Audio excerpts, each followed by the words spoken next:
Hello friends, welcome to share trader Kannada. ಇವತ್ತು Escorts ಕ್ಯುಬೋಟೋ ಬಗ್ಗೆ ಮಾತಾಡ್ಕೊಳ್ಳೋಣ.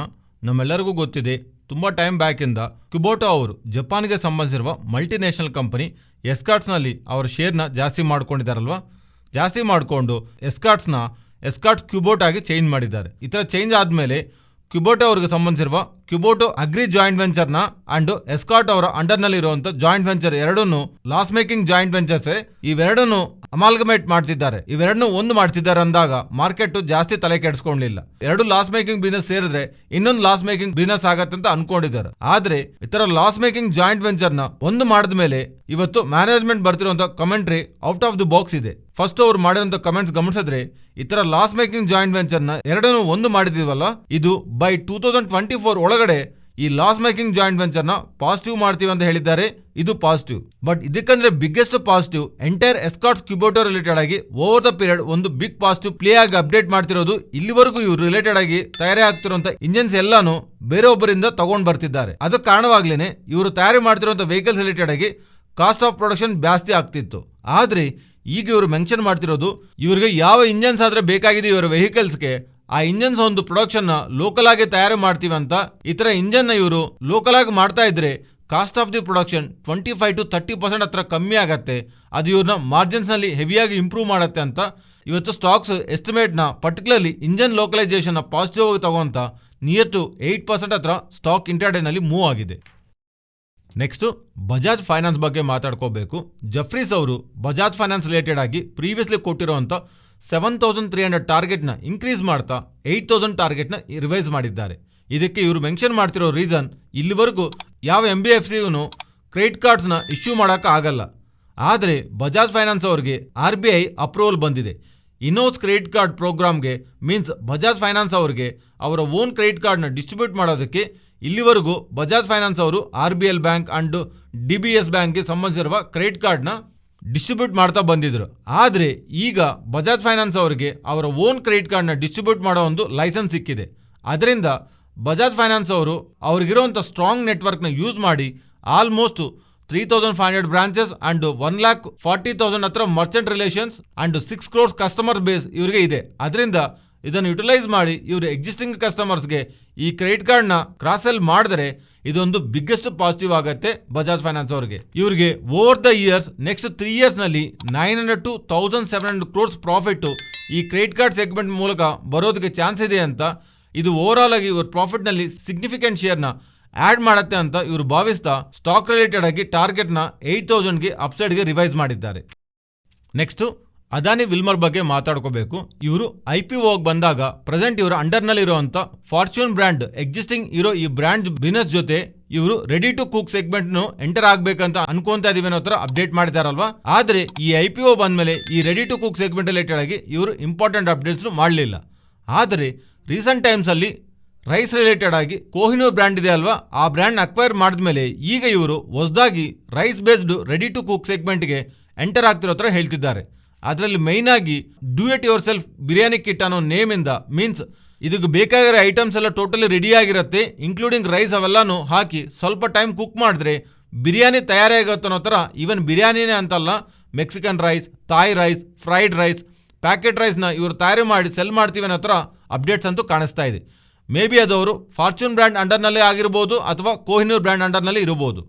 And even breakfast related ಆಗಿನೂ ready to cook ಸೆಗ್ಮೆಂಟ್ನಲ್ಲಿ enter ಆಗಬೇಕಂತ ಅನ್ಕೊಂಡಾಗ ಪರ್ಟಿಕ್ಯುಲರ್ಲಿ ಒಂದು ರೀಸನ್ನಲ್ಲಿ ಡಿಫ್ರೆಂಟ್ ಪೋಹಾನ ready to cook segment breakfast ಸೆಗ್ಮೆಂಟನ್ನು ಇಂಟ್ರೊಡ್ಯೂಸ್ ಮಾಡಬೇಕು ಅನ್ನೋ ಥರ ಅದಾನಿ ವಿಲ್ಮರ್ ನೋಡ್ತಿರೋ ಥರ ಫೈನಾನ್ಷಿಯಲ್ ಪ್ಲಾಟ್ಫಾರ್ಮ್ಸಲ್ಲಿ ಡೇಟಾ ಪಬ್ಲಿಷ್ ಆಗ್ತಿದೆ. ನೆಕ್ಸ್ಟು M&M ಬಗ್ಗೆ ಮಾತಾಡ್ಕೊಳ್ಳೋಣ. M&M ಅವರ ಅಂಡರಲ್ಲಿರುವಂಥ ಸಬ್ಸಿಡರಿ ಮಹೇಂದ್ರ ಸಸ್ಟೈನ್ ರಿಲೇಟೆಡ್ ಆಗಿ 30% ಪಾಲ್ನ ಅವರು Ontario Teachers pension plan board ಅವರಿಗೆ ಸೆಲ್ ಮಾಡಿರೋ ತರ. ಇದಕ್ಕೆ ಕಾರಣವಾಗಿ 2,317 crores ರೈಸ್ ಮಾಡ್ತಿರೋ ತರ ಅಪ್ಡೇಟ್ಸ್ ಮಾಡ್ತಿದ್ದಾರೆ. ಯೂಶುವಲ್ ಆಗಿ ನಾವು M&M ಅವರ ಅಂಡರ್ M&M ಅಂದ್ರೆ ಇವರು ಟ್ರ್ಯಾಕ್ಟರ್ಸ್ ಅಂಡ್ 4-wheelers ಬಗ್ಗೆ ಮಾತಾಡ್ಕೊಂತೀವಲ್ವಾ. ಆದರೆ ಇವರ ಅಂಡರ್ನಲ್ಲಿ ಇರುವಂತ ಮಹೇಂದ್ರ ಸಸ್ಟೈನ್ ಅನ್ನು ರೆನ್ಯೂವಬಲ್ ಎನರ್ಜಿ ಪವರ್ ಕಂಪನಿ ಇದೆ. ಆ ಪವರ್ ಕಂಪನಿ ಅಂಡರ್ನಲ್ಲಿ ಪ್ರೆಸೆಂಟ್ 1.54 ಗಿಗಾವಾಟ್ಗೆ ಸಂಬಂಧಿಸಿರುವ ಪವರ್ ಬಿಸ್ನೆಸ್ ಅಂತೂ ರನ್ ಆಗ್ತಿದೆ. ಅಂಡ್ ಇವನ್ ಮಹೇಂದ್ರ ಅವರು ಹೇಳ್ತಿರೋದು, ಈ ಪವರ್ ಕಂಪನಿ ರಿಲೇಟೆಡ್ ಆಗಿ ಸೆಲ್ ಮಾಡ್ತಿದ್ರೆ ಬರ್ತಿರುವಂತ ಹಣನು ಅಗೇನ್ ಈ power company and core business ನಲ್ಲಿ ಇನ್ವೆಸ್ಟ್ ಮಾಡಿ ನೆಕ್ಸ್ಟ್ 7 years ನಲ್ಲಿ ಒಂದು strong portfolio renewable energy segment related ಆಗಿ ಬಿಲ್ಡ್ ಮಾಡ್ತೀವಿ ಅಂತ ಮಹೇಂದ್ರ ಅಂಡ್ ಮಹೇಂದ್ರ ಅವರು ಅಪ್ಡೇಟ್ ಮಾಡ್ತಿದ್ದಾರೆ. ಅಂಡ್ ಇದಾದ್ಮೇಲೆ CLSA ಅವರು ಮಹೇಂದ್ರ ಅಂಡ್ ಮಹೇಂದ್ರ ರಿಲೇಟೆಡ್ ಆಗಿ ಬೈ ರೇಟಿಂಗ್ ಕೊಡ್ತಾ 1567 ಟಾರ್ಗೆಟ್ ಕೊಡ್ತಾ ಮೆನ್ಷನ್ ಮಾಡ್ತಿರೋದು. ಪ್ರೆಸೆಂಟ್ M&M ಅವರಿಗೆ ಒಂದು ಗೋಲ್ಡನ್ ಪೀರಿಯಡ್ ರನ್ ಆಗ್ತಿದೆ. Most of the segment related ಆಗಿ M&M ಅವರಿಗೆ ಒಳ್ಳೆ ಪರ್ಫಾರ್ಮೆನ್ಸ್ನ ಅಂಡರ್ ಡೆಲಿವರಿ ಮಾಡ್ತಿದ್ದಾರೆ. ಪರ್ಟಿಕ್ಯುಲರ್ಲಿ ಇವರು SUV ಸೆಗ್ಮೆಂಟ್ನಲ್ಲಿ, ಅದರಿಂದ ಅಪ್ಕಮಿಂಗ್ ಟೈಮ್ಸಲ್ಲೂ ಇವರು ಗ್ರೋತ್ ಇರತ್ತೆ ಅನ್ನೋ ಥರ CLSA ಅವರು ಅಪ್ಡೇಟ್ ಮಾಡ್ತಿದ್ದಾರೆ. ಅಂಡ್ ಈವನ್ M&M ರಿಲೇಟೆಡ್ ಆಗಿ ಪ್ರೆಸೆಂಟ್ ಇರುವಂಥ ಕಾರ್ಸ್ನಲ್ಲಿ ಡಿಮ್ಯಾಂಡ್ ನಮಗೆ ಆಲ್ರೆಡಿ ತಿಳಿದಿದೆ ಅಲ್ವಾ. ನೆಕ್ಸ್ಟ್ ಅಪ್ಕಮಿಂಗ್ 12 ಮಂತ್ಸ್ನಲ್ಲಿ ಇವರು ಲಾಂಚ್ ಮಾಡ್ತಿರುವಂಥ ಹೊಸ ಕಾರ್ಸ್ ಲೈಕ್ XUV 300, XUV 400 ಆದರೂ ಬೆಲೆರೋ ರಿಫ್ರೆಶ್ ಅಂಡ್ 5 ಡೋರ್ಸ್ ತಾರೂ ಬರ್ತಿದೆ ಅಲ್ವಾ. ಅದರಿಂದ ಅದರ ರಿಲೇಟೆಡ್ ಆಗಿ ಇವರು ಒಳ್ಳೆ ಬಿಸ್ನೆಸ್ ಮಾಡ್ತಿರೋ ನಂತರ ಮಾರ್ಕೆಟ್ ಅಂತೂ ಎಕ್ಸ್ಪೆಕ್ಟ್ ಮಾಡ್ತಾ ರೀಸೆಂಟ್ ಡೇಸ್ನಲ್ಲಿ ಸ್ಟಾಕ್ನಂತೂ ಮೂವ್ ಮಾಡ್ತಾ ಇದೆ. ನೆಕ್ಸ್ಟು ಅಂಬುಜಾ ಸಿಮೆಂಟ್ಸ್ ಬಗ್ಗೆ ಮಾತಾಡ್ಕೋಬೇಕು. ಅದಾನಿ ಅವರು ಅಂಬುಜಾ ಸಿಮೆಂಟ್ಸ್ ಅಂಡ್ ACCನ ತಗೊತಾ ಇದ್ದಾರೆ ಅಂದಾಗಿಂದಾನು ಸ್ಟಾಕ್ನಲ್ಲಿ ನಮಗೆ ಟಾಪ್ ಸೈಡ್ ಮೂವ್ ಕಾಣಿಸ್ತಿದೆ ಅಲ್ವಾ. ಆದರೆ ಪರ್ಟಿಕ್ಯುಲರ್ಲಿ ರೀಸೆಂಟ್ ಟ್ರೇಡಿಂಗ್ ಸೆಷನಲ್ಲಿ ಸ್ಟಾಕ್ ತುಂಬ ಜಾಸ್ತಿ ರ್ಯಾಲಿ ಆಗ್ತಿದೆ. ಇದಕ್ಕೆ one of the main reason, ಇವರು ರೀಸೆಂಟ್ ಡೇಸಲ್ಲಿ ಸೆಪ್ಟೆಂಬರ್ 16ನಲ್ಲಿ ಬೋರ್ಡ್ ಸಮಾವೇಶ ಮಾಡಿ ಫಂಡ್ ರೈಸಿಂಗ್ ರಿಲೇಟೆಡ್ ಆಗಿ ಅಪ್ಡೇಟ್ ಮಾಡ್ತೀವಿ ಅಂತ ಹೇಳಿದಾರಲ್ವಾ. ಇನ್ಫ್ಯಾಕ್ಟ್ ಆ ಬೋರ್ಡ್ ಮೀಟಿಂಗ್ ಮಾರ್ಕೆಟ್ ಕ್ಲೋಸಿಂಗ್ ಆದಮೇಲೆ, ರೀಸೆಂಟ್ ಫ್ರೈಡೇ ಕ್ಲೋಸಿಂಗ್ ಆದಮೇಲೆ ನಡೆದಿದೆ. ಅದರಲ್ಲಿ ಇವರು ಮೆನ್ಷನ್ ಮಾಡ್ತಿರೋದು, ಇವರು ಪ್ರಿಫರೆನ್ಷಿಯಲ್ ಇಶ್ಯೂ ಮೂಲಕ 47.7 ಕ್ರೋರ್ಸ್ ಹತ್ರ ವಾರೆಂಟ್ಸ್ನ ಪ್ರಮೋಟರ್ಸ್ ಗ್ರೂಪ್ ಆಫ್ ಎಂಟಿಟಿ ಆಗಿರುವ ಹಾರ್ಮೋನಿಯಾ ಟ್ರೇಡ್ ಅಂಡ್ ಇನ್ವೆಸ್ಟ್ಮೆಂಟ್ ಅವರಿಗೆ ಅಲಾಟ್ ಮಾಡಿ ಮನಿನ ರೈಸ್ ಮಾಡ್ತೀವಿ ಅಂತ ಹೇಳ್ತಿದ್ದಾರೆ. ಇವರು ಅಲಾಟ್ ಮಾಡ್ತಿರುವಂತ ಪ್ರೈಸು 418 ರೂಪೀಸ್ 87 ಪೈಸಾ. ಪ್ರೀವಿಯಸ್ ಟ್ರೇಡಿಂಗ್ ಸೆಷನ್ ಕ್ಲೋಸಿಂಗ್ ನಲ್ಲಿ ಕಂಪೇರ್ ಮಾಡಿದ್ರೆ ಅದು 19% ಡಿಸ್ಕೌಂಟ್. ಈಗ ಅದು ನೋಡಿದ್ರೆ 25 to 27% ಡಿಸ್ಕೌಂಟ್ ನಲ್ಲಿ ಕಾಣಿಸ್ತಾ ಇದೆ. ಈ ತರ ಇಶ್ಯೂ ಮಾಡ್ತಿರುವಂತ ವಾರೆಂಟ್ಸ್ ಇಂದ ಪ್ರೊಮೋಟರ್ಸ್ಗೆ ಒಂದು ಹೋಲ್ಡಿಂಗ್ಗೆ 63.2% ಇಂದ 70%ಗೆ ಜಾಸ್ತಿ ಆಗತ್ತೆ. ಅಂಡ್ ಇಲ್ಲಿವರೆಗೂ ಇವರು ರಿಸಲ್ಟ್ಸ್ ಪರವಾಗಿ ಡಿಸೆಂಬರ್ ಎಂಡ್ ನ ಇಯರ್ ಎಂಡಿಂಗ್ ಆಗಿ ನೋಡ್ತಾ ಇದ್ರು. ಆದ್ರೆ ಈಗ ಅದನ್ನು ಚೇಂಜ್ ಮಾಡ್ತಾ, ಅಕೌಂಟ್ಸ್ನ ಚೇಂಜ್ ಮಾಡ್ತಾ ಮಾರ್ಚ್ ಎಂಡ್ಗೆ ಚೇಂಜ್ ಮಾಡ್ತಿರೋ ತರ, ಮೀನ್ಸ್ ಕ್ಯಾಲೆಂಡರ್ ಇಯರ್ ನ ಫೈನಾನ್ಷಿಯಲ್ ಇಯರ್ ಎಂಡಿಂಗ್ಗೆ ಇವರು ಅಕೌಂಟಿಂಗ್ ನ ಅಂತೂ ಚೇಂಜ್ ಮಾಡ್ತಿರೋ ತರ ಅಪ್ಡೇಟ್ ಮಾಡ್ತಿದ್ದಾರೆ. ಅಂಡ್ ಅಂಬುಜಾ ಸಿಮೆಂಟ್ಸ್ ಒಂದು CEO ಆಗಿ ಅಜಯ್ ಕಪೂರ್ ಅವ್ರನ್ನ ನೇಮಿಸಿದ್ದಾರೆ. ಅಂಡ್ ಫರ್ದರ್ ಆಗಿ ಗೌತಮ್ ಅದಾನಿ ಅವರು ಮಾತಾಡ್ತಾ, ಸಿಮೆಂಟ್ ಒಂದು ಡಿಮ್ಯಾಂಡ್ ಇಂಡಿಯಾನಲ್ಲಿ ಜಾಸ್ತಿ ಬೆಳೀತಿದೆ ಅಂಡ್ ಪರ್ಟಿಕ್ಯುಲರ್ಲಿ ಗವರ್ಮೆಂಟ್ ರಿಲೇಟೆಡ್ ಆಗಿ ಸ್ಪೆಂಡಿಂಗ್, ಇನ್ಫ್ರಾಸ್ಟ್ರಕ್ಚರ್ ರಿಲೇಟೆಡ್ ಆಗಿ ಜಾಸ್ತಿ ಆಗ್ತಿದೆ. ಅದರಿಂದ ಅಪ್ಕಮಿಂಗ್ ಟೈಮ್ಸ್ ಅಲ್ಲಿ ಸಿಮೆಂಟ್ಗೆ ಗೋಲ್ಡನ್ ಪೀರಿಯಡ್ ಬರುತ್ತೆ, ಅದರಲ್ಲೂ ಇವರು ಪಾರ್ಟಿಸಿಪೇಟ್ ಮಾಡ್ತಾರಂತ ಅಪ್ಡೇಟ್ ಮಾಡ್ತಾ, ಬೈ 2030 ನಲ್ಲಿ ಅಂಬುಜಾ ಸಿಮೆಂಟ್ ಅನ್ನೋದು ಎಂಟೈರ್ ಸಿಮೆಂಟ್ ಪ್ಲೇಯರ್ ನಲ್ಲಿ ಲಾರ್ಜೆಸ್ಟ್ ಕಂಪನಿಯಾಗಿ ಮೋಸ್ಟ್ ಎಫಿಷಿಯಂಟ್ ಪ್ಲೇಯರ್ ಆಗಿರತ್ತಂತ ಅಪ್ಡೇಟ್ ಮಾಡ್ತಿದ್ದಾರೆ. ಈ ಸೆಕೆಂಡ್ ವರ್ಡ್ ನಾವು ಇಂಪಾರ್ಟೆಂಟ್ ಆಗಿ ತಗೋಬೇಕು. ಬಿಕಾಸ್ ಇಲ್ಲಿವರೆಗೂ ಅಂಬುಜಾ ಸಿಮೆಂಟ್ ರಿಲೇಟೆಡ್ ಆಗಿ ಕಾಸ್ಟ್ ಆಫ್ ದಿ ಪ್ರೊಡಕ್ಷನ್ ಬೇರೆ ಪ್ಲೇಯರ್ ಜೊತೆ ಕಂಪೇರ್ ಮಾಡಿದ್ರೆ ಜಾಸ್ತಿ ಇದೆ. ಆದ್ರೆ ಈಗ ಇವರು ಲಾರ್ಜೆಸ್ಟ್ ಕಂಪನಿ ತರ ಆಗ್ತೀವಿ ಅಂತ ಹೇಳ್ತಿದ್ದಾರೆ ಇನ್ ಟರ್ಮ್ಸ್ ಆಫ್ ಪ್ರೊಡಕ್ಷನ್.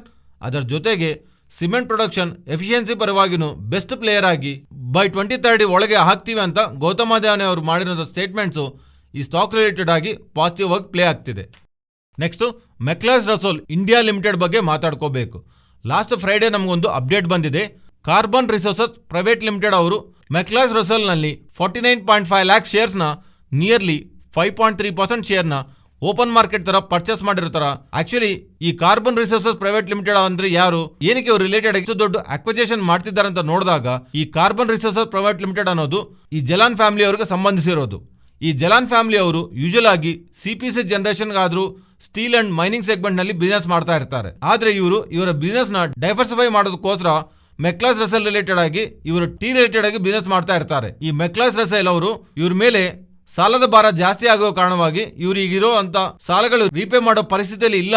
ಅದರಿಂದ ಈ ಮೆಕ್ಲಾಸ್ ರಸೆಲ್ ಅವರು state bank of India, SBI ಆದ್ರೂ ICICI ಅವರಿಗೆ ಕಟ್ಟಬೇಕಾಗಿರುವಂತ 1650 ಕ್ರೋರ್ಸ್ಗೆ 1245 ಕ್ರೋರ್ಸ್ ಈ ಕಾರ್ಬನ್ ರಿಸೋರ್ಸಸ್ ಪ್ರೈವೇಟ್ ಲಿಮಿಟೆಡ್ ಅನ್ನು ಅವರು ಪೇ ಮಾಡಿ ಇತರ ಮೆಕ್ಲಾಸ್ ರಸೆಲ್ ರಿಲೇಟೆಡ್ ಆಗಿರುವಂತ ಡೆಟ್ ನ ಈ ಡೆಟ್ ರೆಸಲ್ಯೂಷನ್ ಆದ್ಮೇಲೆ ಕಂಪನಿ ಬಿಸ್ನೆಸ್ ನ ಅಕ್ವೈರ್ ಮಾಡಬೇಕನ್ನೋ ತರ Jalan family carbon resource private limited ಅವರು ಭಾವಿಸ್ತಾ ಇರೋ ತರ ಅಪ್ಡೇಟ್ಸ್ ಬರ್ತಾ ಇರೋದು.